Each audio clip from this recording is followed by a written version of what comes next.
Fighting has intensified around the Russian village of Tetkino, which is located on the border with Ukraine's Sumy region. There are indications that units of the Ukraine Armed Forces 17th Separate Tank Mechanized Brigade are preparing to advance into Russian territory. Ukrainians are also carrying out daily attacks on Russian positions in the Yunukovka area. A combined missile and drone strike has disabled the 330-kilowatt Losevo substation in Kharkov, causing serious power outages in the city.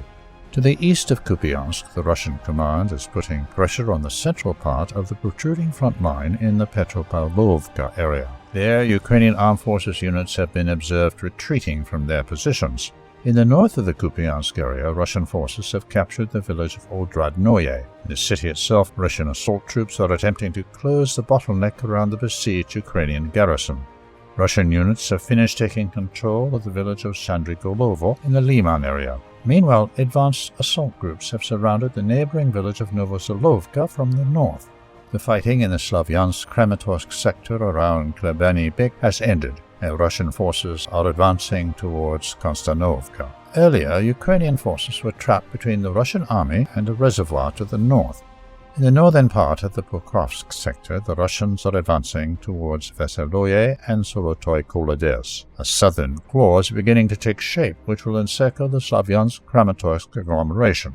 In Pokrovsk itself, the Russians are trying to encircle the city from the west in order to completely isolate the Ukrainian garrison. Meanwhile, north of the city, Russian assault troops have captured the village of Krasny Liman, thereby surrounding Rodninskoye from the south. To the north of Gulyapole, the 394th Guards Motorized Rifle Regiment of the Russian Fifth Army occupied the village of Novovasilevskoye on the eastern part of the Yancha River to the east of Uspenovka. Preparations are underway to cross the river. Kupiansk and Pokrovsk remain the most active areas on the front line. Kiev is no longer trying to protect its cities, which are on the brink of collapse. The sooner these cities are captured, the sooner the Russian command will be able to redeploy the reinforcements sent there to new, more promising sectors. Preparations for an offensive by the armed forces of Ukraine in the Kursk border area may be intended to draw as many Russian units as possible away from operational areas that are most challenging for Kiev.